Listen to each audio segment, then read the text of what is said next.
السلام علیکم، اعوذ باللہ من الشیطان الرجیم، بسم اللہ الرحمن الرحیم۔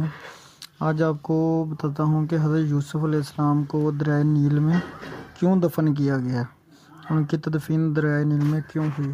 آج چلتے ہیں ویڈیو کی طرف۔ علیہ السلام نے کیوں اور کس کے سے اچھا قصہ قرار دیا گیا ہے اور ارشاد۔ ناظرین، حضرت یوسف علیہ نبینا علیہ السلام کے قصے کو قرآن مجید فرقان حمید کی سورہ یوسف میں بیان کیا گیا ہے، اور اس سورت کی پہلی آیات میں اس قصے کو سب سے اچھا قصہ قرار دیا گیا ہے اور ارشاد فرمایا یہ احسن القصص ہے، یعنی بہترین قصہ ہے۔ اس قصے کے حوالے سے معلومات جاننا ہر مسلمان کے لیے انتہائی ضروری ہے، اور آج کی ویڈیو میں ہم آپ کو نہ صرف حضرت یوسف علیہ السلام کے قصے کے حوالے سے معلومات فراہم کریں گے، بلکہ یہ بھی بتائیں گے کہ حضرت یوسف علیہ السلام کو دریائے نیل کے درمیان کس وجہ سے دفن کیا گیا تھا، اور 400 سال بعد ان کی میت کو دریائے نیل کے درمیان سے حضرت موسیٰ علیہ السلام نے کیوں اور کس کے حکم پر نکالا اور کہاں لے کر گئے۔ ناظرین، سیدنا حضرت یوسف علیہ السلام اللہ تعالیٰ کے امتحانوں میں ثابت قدم رہے اور صبر کرنے والے ثابت ہوئے، تو اللہ رب العزت نے انہیں بادشاہت عطا فرمائی۔ تو جب حضرت یوسف علیہ السلام کے ستیلے بھائی اپنے والد محترم سیدنا یعقوب علیہ السلام کے حکم پر دوبارہ مصر پہنچے اور اپنے بھائی بنیامین کی رہائی کی درخواست کی، تو اس موقع پر انہوں نے سیدنا یوسف علیہ السلام کو حضرت یعقوب علیہ السلام یعنی ان کے بابا جان کا پیغام پہنچایا۔ جب یوسف علیہ السلام نے اپنے والد کا خط پڑھا تو زار و قطار رونے لگے، جس کے بعد انہوں نے اپنے بھائیوں کو بتایا کہ وہ یوسف ہیں جسے وہ بچپن میں کنویں میں پھینک آئے تھے۔ یہ سن کر ان کے بھائیوں نے ان سے معافی مانگی، تو حضرت یوسف علیہ السلام نے انہیں معاف کر دیا اور اپنے بھائیوں سے کہا کہ اب تم لوگ میرا یہ کرتا لے کر جاؤ اور ابا جان کے چہرہ انور پر اس کو ڈال دو تو ان کی بینائی واپس آ جائے گی۔ تم سب لوگ سب گھر والوں کو ساتھ لے کر میرے پاس مصر آ جانا۔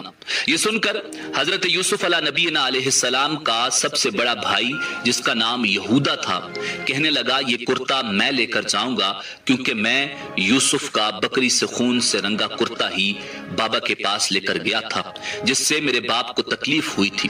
آج جب میں یہ کرتا لے کر جاؤں گا تو یقیناً وہ مجھ سے بہت خوش ہوں گے۔ یہودا حضرت یوسف علیہ السلام کا کرتا لے کر خوشی خوشی مصر سے کنعان کی طرف روانہ ہوا۔ حضرت یوسف علیہ السلام نے اپنے بھائیوں کے ساتھ اپنے والد اور سب خاندان کو لانے کے لیے 200 سواریاں بھی بھیجی۔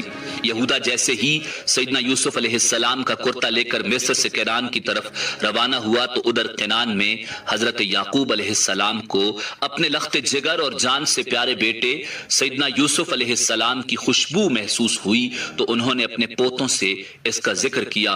اس بات کو قرآن مجید فرقان حمید میں اللہ تعالیٰ نے ان الفاظ میں بیان کیا۔